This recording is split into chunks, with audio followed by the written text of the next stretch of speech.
So, this is gonna take a bit to get used to say, but welcome back everybody. We're back with some more Touhou Artificial Dreams in Arcadia.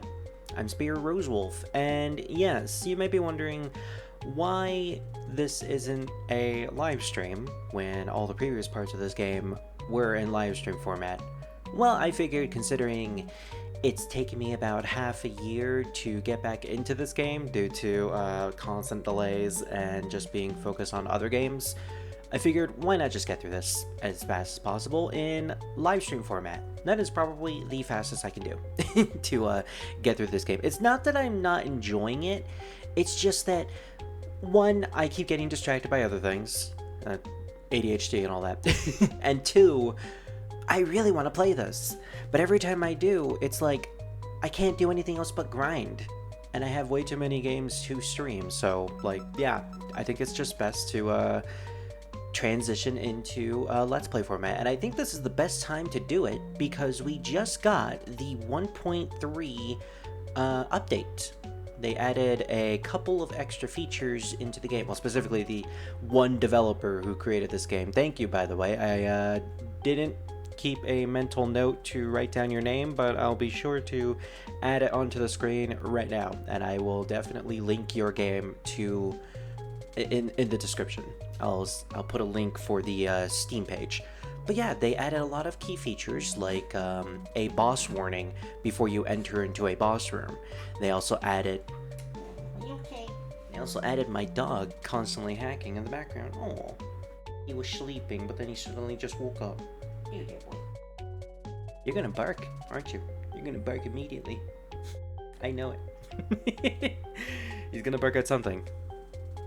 It's all just a matter of when. But there's a warning before you enter into a boss room, which is fantastic. I love that feature. But they also added screen filters, which I saw on the Steam page when I was updating the game. So I don't necessarily know about any of these. Let's see if we can spot a difference on this screen. So we have smoothing, which smooths out the pixels, make it look like you're actually playing on a actual television, which looks good if you want that authentic feel. We have scan lines for that extra authentic feel for CRT televisions. Don't know how to feel about that just yet. We have bloom, which I'm gonna be honest, I never liked bloom at all in any game it's ever used in. The key example is Spyro, The Legend of Spyro 3. I forget the name of the game specifically, the title of that game. Year the Dragon? No, I think that was the first one. Gosh, I don't remember that game. And I watched Miles play it like half a year ago. Or was it a year ago? Wow, it's really been that long. Anyways, that game is bloom-centric. So anytime I have an option to turn the bloom off, I do. But it's cool that it's here. I might actually experiment with some of these filters later on. And we have text outline, which I guess adds a black outline to the text. Honestly, that's pretty good. That's pretty cool. I like the addition to that because some people might have a bit of issues reading the specific font, especially if it's on a completely black outline or some not black outline, black background or dark background specifically. So I appreciate the text outline. That's actually very helpful. In fact, we're gonna keep that one on, and let's try the smoothing to see how that looks. I'm hoping we can change these filters in game, because that would be pretty nice. As for everything else, I had everything set to my grinding settings, so battle animations are on, text speed is normal, and yeah, everything looks good. Honestly, I can't really tell the smoothing just yet. Oh wait, no, now I can definitely tell, yeah. The pixels are definitely less jagged than they normally are, so, interesting filter, honestly. And I kinda already don't like it. I don't know. There's just something about the filter just not looking all that great to me. You know what? Let's test out the scan lines. A little bit of scan lines can't hurt. Honestly, it kind of fits with the pixels in my opinion. Alright, so last time I played this game was, oh gosh, well over a month ago. Ugh, well, actually, no, it's been a month. It's been exactly a month and a half. and we're at the 36-hour mark. I did a bit of grinding in the human village. I managed to level up Sumireiko, I believe, 1 extra time. And as you can see, I didn't even heal any of my units. Oh yeah, now this is starting to feel like a really old game. Ah, the days of playing this on a CRT television. Well, not this game, but just video games in general. My PlayStation 2. So many memories. Don't miss the fact that I played most of my Xbox 360 games on a CRT television, though. That I will not miss. Alright, so Sumireiko is, unfortunately, or fortunately, depending on how you see it, not very adept at magic. If we go to her stats, I've prioritized a physical and luck-oriented build when it comes to her. Magic has pretty much been left in the dirt. With small... Oh, actually, intelligence has also been left in the dirt as well, which is a little strange. I would have thought I'd increase intelligence, but I don't think intelligence works the same way it does in mainline SMT, specifically the earlier SMT games, where a high intelligence stat actually increases your chance of recruiting enemies to your side. Vitality and agility are looking pretty good, though. So, if I remember correctly, they also added another key feature. If we press left on the stats menu, yep, you can automatically check every single ability. You don't have to go through a long dialogue list of abilities from top to bottom, which took a while to get through, and it was kind of annoying if you just wanted to see the description of one ability. But now you can! This is awesome. This is great. And we are level 30, yes. Now, one thing I could probably do, Marisa's level 30, but I'm also using Alice and Tojiko. I could sacrifice a couple of my, what are they called? Doppelgangers? I can never remember the term of the, demons in this game. They have a term. It's not puppets. That's a Touhou puppet play. It's not doppelgangers. That's literally Sumireiko's ability. Yeah, I completely forgot. I'll have to look that up later. But yeah, I could sacrifice some to Tojiko and Alice to get them to level 30, but I think I'm just gonna not for now. They're pretty fine where they are at the moment. They're just one level lower after all. So I don't remember what, I'm just gonna call them demons for now. What demons we didn't have last time, but I believe Enoko might be new? Yeah, Enoko might possibly be new. And she is a new character, after all, from Touhou 19. Full name, Enoko Mitsugashira. I actually pronounced that correctly. I was surprised. A Yamainu yokai who works for Saki Kurokoma. She once tasted Zamu's flesh and became cursed. She has bear traps on her hands, which open and close as she clenches and releases her fists. Yeah, don't ever try to handshake her. She might end up taking your hand by mistake. And she's predominantly a physical-oriented yokai demon with leg stab, liver punch, hidelo. Let's actually go to the left so we can see these abilities. Yeah. Oh, this is such a good feature! Leg stab is pretty good just because it lowers the enemy's evasion. That's one thing. I gotta make sure that I can transfer abilities like this that inflict debuffs, because debuffs are keynote in these games, 100%. Now these are certain units that I'm pretty sure I didn't have last time.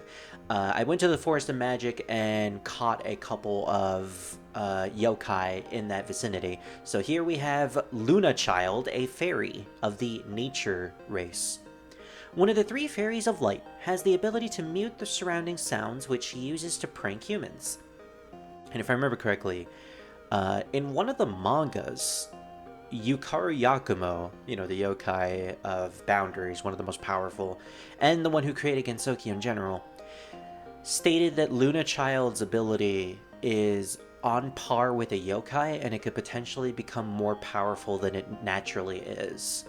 I think she also has association with the moon, hence her name Luna Child, but I'm not exactly sure on that.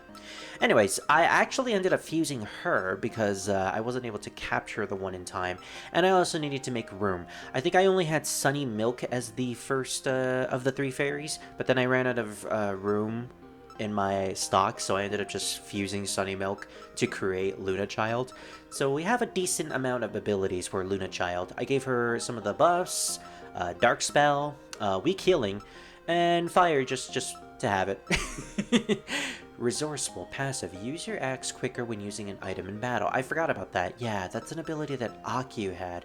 It's just unfortunate that Akyu had really low agility, so she wasn't able to make good use of it. But if I give it to a high agility unit, they'll be able to make use of it, no problem. And we have the third Fairy of Light, Star Sapphire, one that I did actually capture because I barely have any stats on her, or skills on her. Name Star Sapphire. One of the 3 Fairies of Light, she has the ability to detect any moving object in her vicinity, which she uses to prank humans. Yeah, so she's basically just a radar. Star Sapphire is the radar. Luna Child is the deafer. She deafens things. And Sunny Milk, I believe, has the ability to warp visions, or your vision? I don't exactly remember. No, she has light refraction. That's right. I think she can diffract light from objects, so she can technically make things invisible. The 3 fairies' abilities are specifically designed to be good at pranking, and when they all work together, they can be a very destructive trio of fairies. They can cause a lot of harm if they so choose. It's just the unfortunate thing is that they're fairies, and fairies are usually dumb. Anyway, Star Sapphire has probably my favorite design of the 3. I really like the Kaguya fairy-esque design. So she's predominantly electricity. She has, she has Tarukaja for everybody, which is the Shin Megami Tensei term, and Animus. Not bad, not bad, and she's magic-oriented. Too bad I'm not going to use her. Actually, she's pretty balanced with magic and strength. Not a bad lineup. And Narumi. I don't think I had Narumi last time either. Makes sense that she was available in the Forest of Magic, considering she's a resident there. She is vitality-based, so she is very defensive. Full name, Narumi Yatadera. A Jizo statue that came to life. She is a magician and friends with Marissa, which is fitting because I have Marissa on my party and she's basically my mascot in the party. Not a bad character, honestly. Her high defense allows her to be able to survive against a lot of powerful attacks. She's basically the wall of our party. Not that many abilities, but if I really wanted to use her, I could probably transfer some decent ones. She could potentially be our buffer of the party, if I so choose. Although we have Alice reserved for that at the moment. So yes, that's pretty much it. Now, I wonder... Oh yeah, we can activate the config menu whenever we want. Awesome. So if I so choose, and if I don't really like this filter, I can always turn it off whenever I want. Pretty handy. Now, Raisin, I want you to heal us. I grinded for a decent amount of money as well. I don't remember what I purchased. I don't think I purchased anything. Right, I keep forgetting. It's been so long since I played this game. But I made it a goal that I'm not going to purchase anything from the shops ever again. Because screw the capitalist bunnies. Screw them, I'm getting my own items, which is why I have 72 life gems, 33 life chunks, 15 teas, 3 handheld batteries. I think I actually went back to the Palace of the Earth Spears to get some of those. And 36 Udonga specials, which I got from negotiating with Raisin. Ooh, also 15 first aid kits. Those fully heal our one of our characters, which is very handy, actually. And I think that's pretty much it. I think I got a decent amount of antidotes and remedies as well. From random enemies too. Because I realize that there's probably going to be a lot of poison as well as status effects. Just other status effects in general in the game. So I want to make sure I have a decent amount of items to heal those. And before I forget, let's see, what are we equipped with at the moment? So... I read online that the syringe gun is apparently why I keep constantly healing. If I look at the syringe gun in the item menu, wherever it is, I think it was all the way down here. Or maybe not? Maybe I need to de-equip it. Yeah, that's probably it.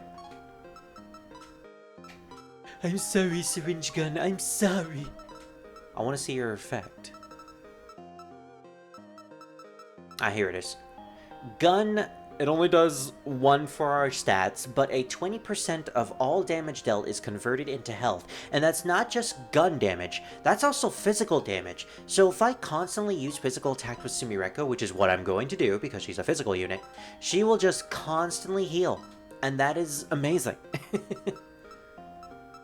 Now the thing is, I don't know what I want to do with her right now, because I could equip her with a crystal sword and give her much more attack power, but I'm going to lose 3 points in our strength stat, and those 3 points are really good. Actually, no, wait a minute, we get 3 points innately. Oh, that's 3 points to our agility, okay. Which I honestly want as well. I want those extra 3 points in agility just so we can be a little bit faster. So the scalpel at the moment is good for our stats, but the crystal sword is better in terms of overall damage. But I think I'm just going to go with my main build at the moment. Before I forget, I believe there's one more new feature in the human village specifically that was added in this update. There's a medicine seller hanging around in the northern part of the village. I'll be honest, she's creeping me out. She's affiliated with Help, so it's possible she's not even human. Whenever she looks at me, I feel sick and have to buy something to help me with the headache. What a dirty trick. Oh my gosh, Raisin. Why would you do that? You're so mean. Yeah, so usually, areas that I can enter into are lighted up, similar to Aku's place right here. But there doesn't seem to be any new locations besides this one, maybe? No, this is Kozuzu. Hello, Sumireiko. What will you do? I haven't really gotten any new grimoires and nothing I really want to use. Hijacker is replaced with a random chance to capture... Yeah, so basically, if I want it to be like Shin Megami Tensei normally, then I go with Negotiation Grimoire. Sting. Deal more damage when hitting weaknesses, otherwise deal less damage. Yeah. Some of this is really interesting. Like being able to make the game significantly harder or turning it into an actual SMT experience is pretty interesting, and I like that. But I also kind of just want to play the game naturally for my first playthrough. Ah, here it is. Yep. So this introduces a new feature in the game as well as a new character that was added in one of the mangas, very recent mangas. Oh, welcome. This is the Gaidonte. I think that's how you pronounce it. The Gaidonte pub. And I'm its poster girl, Miyoi. I love the giant whale hat that she wears constantly. It's so funny. Besides that, her entire design just screams Yuyuko at a part-time job. You're underage? Is there a problem with that? Oh, you can't have any alcohol? No worries. We have a selection of non-alcoholic drinks, too. At Gaidonte, I don't think that's how you're supposed to pronounce the first, the first part, but I'm rolling with it. You can order drinks that provide buffs to your whole party for a set period of time. Only one drink effect can be active at a time. Ordering another drink will overwrite the previous effect, if it was still active. The timer gets paused when you're in a menu or on the world map. So it essentially is like food in Persona 2, where you can go to a random restaurant and you can order food and drinks, and they give you they give your characters extra buffs. And I believe they only last for a certain amount of steps in a dungeon, not for a specific amount of time. Because I remember, like, being completely still for, like, a whole hour in that game, researching stuff while trying to grind, and my food would never go away, but the second I make, like, a couple of steps, it just automatically goes away. And then the characters question, like, can we stop for dinner? I'm really hungry. Maya realized that she is starving. So this is kind of funny, yeah. It literally is just the same thing, but, ooh, okay, the effects seem different. Instead of just extra status effects, they seem to have different, just overall effects. So the milk increases defense by 1 level at the start of battle, duration 10 minutes. Increases attack Okay, well, maybe some of them are the same. Increases critical hit chance. Now that is different. Of course, a cola would give you an increase in that. You know, cola, whenever I drink it, usually makes me hyper. Although I don't drink cola anymore. I mostly just drink water and tea. Speaking of which, there's green tea. Restores 10 MP at the end of the turn in battle. Ooh, okay, some of this is really good, especially if you're going to fight a boss. Lemonade. Gain 20% more experience from battle? Oh, but that's only 5 minutes. But still, that's really good. And I can make 5,000 yen really easily by just going back to Iente and grinding on Te. Getting money from Te, not grinding on Te. Please don't take that out of context. I don't want to touch the bunny. I hate the bunny. The bunny makes me spend more money, and I don't like that. I want to be rich, damn it. You don't make me frugal, Te, and I hate that. Improve evasion against enemy attacks. Ice coffee.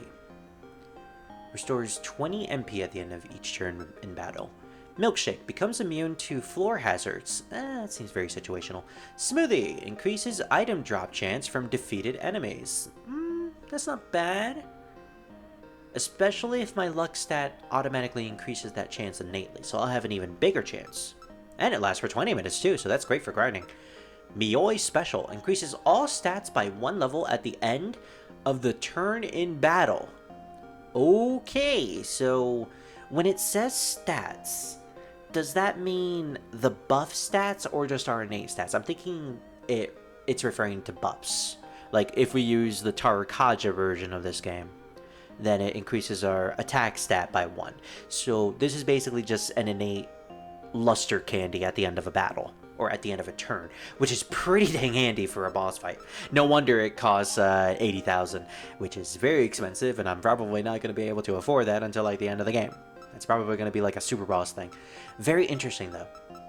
All the sounds and looks really cool, but at the moment, I'm not going to drink anything just because I think for this part we're just going to go exploring. But it's good to know that that is there. Anytime I need to get anytime I need to increase my stats for like a boss fight or something, I can just come back to the human village, drink something from Mioi, and then I'm pretty much all set. Alright, so last time we left off at the Forest of Magic.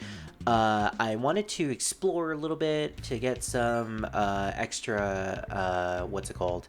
Sleepers! That's what they're called! They're fucking sleepers! Why? Okay, I question why they're called sleepers, but then again, I remember that Sumireiko's whole thing is that she dreams to enter into Gensokyo. So I guess that makes sense, but I still don't know why everyone else is going with the term sleepers. So if you notice, I didn't really explore anywhere that we weren't at in the last part. And I suddenly just realized that there's a lot of poison in this place. They don't call this the Forest of Miasma for nothing. I should probably send some of my sleepers back. Tojiko would be nice. You know what? This is Marissa's home turf, so let's just have Marissa out for this. I think we'll be fine. And let's also have her in the front row, because it's probably best that she'll do the most amount of damage. I also learned that rows are also an important thing in this game. If you are in the front row, you deal more damage, but take less damage. You know, typical Final Fantasy SMT thing. But also, if you're in the back row, even your magic damage gets lowered. And not just your physical damage, which is different. Usually the back row is reserved for magic units, but even then, not in this game. So I have to do like a healthy balance of, okay, I want all of my hard hitters, even if they are magic hitters, in the front. Do I have enough to... Oh, I have enough to hijack somebody. Who am I gonna hijack? And how bad is this gonna be in this filter? Also, let me bring out my keyboard, because this is how I usually hijack in this game. Gotta hijack, and I gotta hack the system. Let's see. I have all of these guys, but I think Marissa will give me a item that I can... Actually, no, Enoko. I think Enoko gives me a special item. Oh no, but Enoko is the Bullet Golem. I completely forgot Bullet Golem is in this game, and I hate Bullet Golem. Yep, I hate Bullet Golem. This is like the worst spell card in the series. Ugh, I hate that so much. Well, it looks like we're dealing damage for this run. Screw it. Let's just do a normal attack. Maybe we go for Enoko instead. Which means we take out Marissa. Unfortunately, we weren't able to take her out in this run. But that did heal us. See, they're not that bad. Alright, we'll go for Enoko first, because I believe she's the easier one. Oh yeah, it's literally just like aiming. Aiming and misdirecting. Well, I'm not very good at misdirecting in this game, just because I can't see my hitbox. So just because I haven't really been playing Touhou for my channel recently... Oh wait, yeah, I don't want her in my party. I want to convert her into an item. There we go, 2 life chunks. That's actually not bad at all. Just because I haven't been playing Touhou for my channel lately doesn't mean I haven't been playing Touhou at all. I just recently did a practice run for Mountain of Faith, considering I am going to start that sometime soon. And still haven't lost my touch, although I still do sort of suck at the games. I'm not the best when it comes to Touhou, but I'm also not the worst. Just deal as much damage as possible. Get over here! That was lucky. That was literally just luck. Get him! Get him! Did I mention I hate bullet golem? So, Narumi, what do you turn into and is it worth it? Oh, that's actually very worth it. First aid kits are hard to come by and they are very, very good healing items. As you probably saw, full healing items. Not something to scoff at. Now, one thing I don't remember is if, what's the ability called? Estoma. Is Estoma in this game? If it is, then I don't remember seeing it in the spreadsheet that I have for the game. And if it isn't, then that's a shame, but I mean, I'm not going to lose sleep over not being able to get away from random encounters. It's not that bad.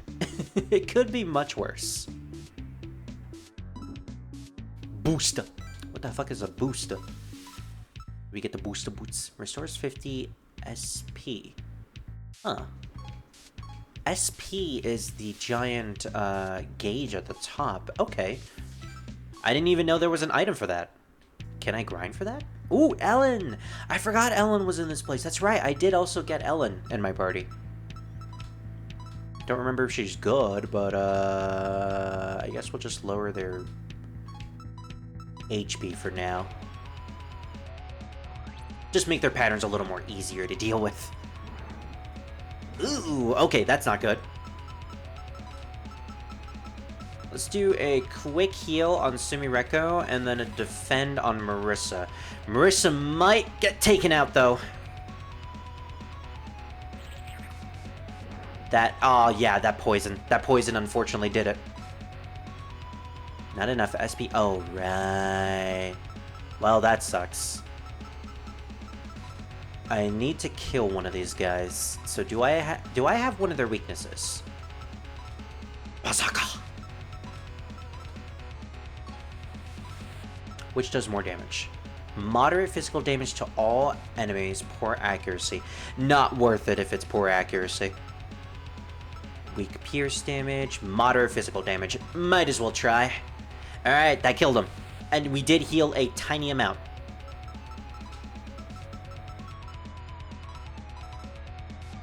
So all we need to do is keep ourselves alive. Which is easier said than done. Especially since she's gonna keep spamming the ice move. You keep trying, Ellen. I have 69 life gems, and you ain't one. Kinda wish our SP would,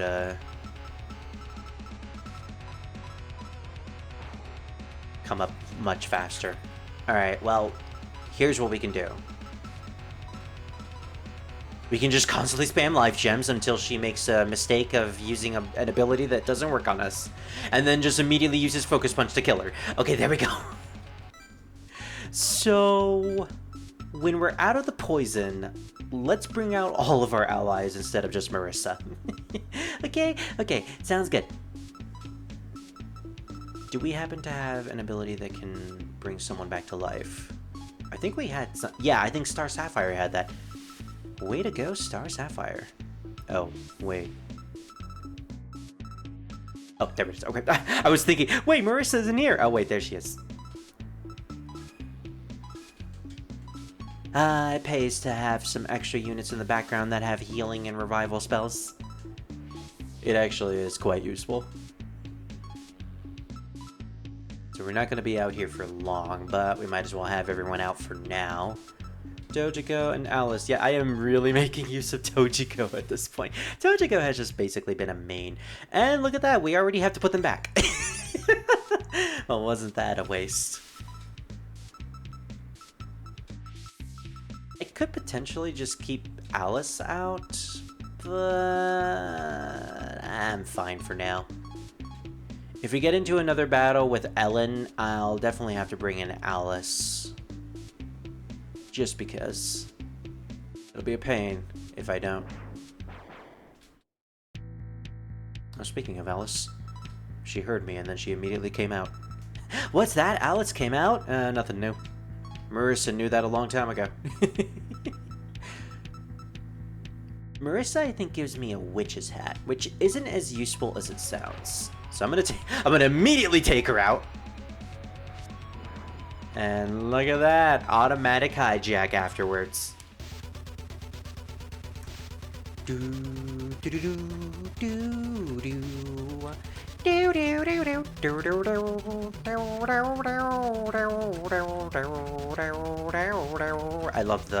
I love Alice's theme in Touhou 7. Dull Judgment. One of the best songs in that game, in my opinion, but then again, there are a lot of great songs in Touhou 7, so it's a pretty difficult contest. So that side is Marissa's house, if I remember correctly. We want to keep exploring the forest, mostly due to the fact that we want to find some of these fairies. Ah, here we are. Okay, nice. Quickly bring out our extras. Now, Alice goes right there. Dojiko goes right here. I don't know why, but that's just how I'm going to roll with. And I believe one of these guys has the ability to, yeah, cure status conditions for all allies. Thank you, Narumi. Maybe you are useful after all. You have some use to me. What the? Okay, first. Alright, none of you are actually gonna believe me, but the power in my house literally just went out for a split second. Is it thundering outside? Oh my gosh, it's legit raining outside. Okay, well, we're 33 minutes in, so I think this is a good place to stop before my entire recording session just bombs and I lose all this progress. So this was basically just a refresher part. We made it to the help center, and I'm probably just gonna save here, maybe go and go back to the human village to save. But for now, I think we're fine. So yeah. Join me next time. I think I'm going to do a 2-episode per day format. I don't know if I'll be uploading the update before this, but just to make note, a mental note for you all who are watching this. Saturdays and Sundays will be Artificial Dreams Day. I will be uploading 2 parts on Saturday and 2 parts on Sunday. So you'll have 4 parts of this game, which will most likely be a total of 2 hours. It's a lot of content, but hey, I'm set for it. So yeah, I hope you guys enjoyed this part and look forward to today's next part or something. I don't know. See y'all later.